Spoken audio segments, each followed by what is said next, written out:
Manipur da ahan ba thogdog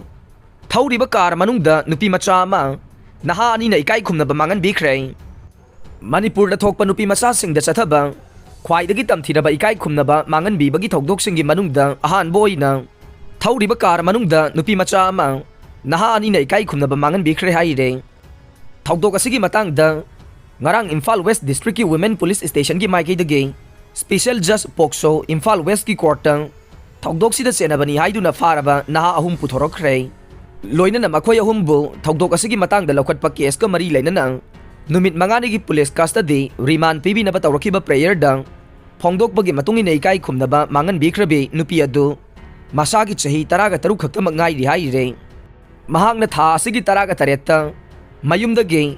kolom lairunabagi damak thorakpada mayumgi thongal-dagi numidang wairam pung 3:10 rom tarakpada masagi chahi 15 rom suraba sekmai-dagi Rohit Kaubanaha amana mahaki mamanaba aniga loinana nupi macha asibu namduna pharaga machin khumjillaba matungda car amada haplaga pokhibani haire car asina khongampat khuno paringda thauringaida laika manak yausilakpada mahakpu Rohit amasung mahaki mamanaba amana thauriba gari adugi maning thakba sitta ikai khumnaba mangan bikhibani haire thawdok adugi matungda makhoina nupi macha asibu tongan ba mafamsingda koipu puduna Maharavi phawba chaluraba matung mahakpu khongampat thaudam laikai gi Panchayat office manakta thogdok asigi matangda kana amatada haidokpa yaroi haiduna kihalamlaga thadoklanbani haire numit adugi numidang pung 9:30 rom tarakpada mahaki mamanabe maming panjadre amana victim nupi macha asibu thengnarakhibaga loinana mahaki apokpi mamada pau pirakpadage mahakpu mama mapana lausinkhibani aduga thogdok asigi matangda victim nupi macha asina haibadage warwol pumna makhangba ngamlakhibani haire maram asidagi mathangi numit oiriba ngahan ayuk pung 9:30 rom tarakpada nupi macha asigi apokpi mamana complainant oiduna thogdok asigi matangda report ama Women Police Station da file tawrakhibani haire police na thogdok sigi matangda Pokso Act ki makhada case ama laukhatpaga loinana CRP sigi section 168 gi makhada victim nupi macha asigi statement laukhibaga loinana examine tawkhi aduga case asiga mari lainana Child Welfare Committee Imphal West asu puthokre haire chairak sida senari banha singasi Sengmai Police ki area da leire haibage pau phangbadage Women Police ki office na Sengmai PS ki OC da pau piraba matungda makhoi ahumbu ngarang phagat pangamkhibani haire police na satharakpa investigation gi manungchan na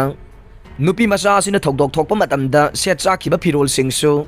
mahaki mamana puthorakpadage police na witness singe mamangda seize tawre haire loinana victim nupi macha asi RIMS ki Department of Forensic Medicine amasung technology da medical legal examination pangthokre loinana mahaki pokpagi chahi February 3 English singani taruk oiramba mahakna tamliba school gi principal na piba provisional certificate amasu police na seize tawre haire nakal amaromdana mahakpu ikai khumnaba mangan bikiba car Wagon R MN01/AS 4763 adusu soga konana thogdoksida senariba Soram Kennedy chahi 38 apokpa S Chinglen mayang langjing taning awang laikai fare haire mahaka konana thogdok asigi matangda faraba topanha sing aduna phumlo siphai mayai laikai dage chonjonbam Ranjan chahi 15 apokpa CH Rajen amasung laikai simakta dage chonjonbam Sanathoi chahi 13 apokpa CH Bihari Kauwe haire case asiga mari lainana farabana ha ahummak ngarang police ki maikei dagi numit mangani gi police custody remand prayer tawduna puthorakpada court na suaya ba pikhe adum oinamak numit mangani gi mahutta numit marini gi oina ngarang dagi na tha sigi kungani thoi phauba police custody da remand tawkhe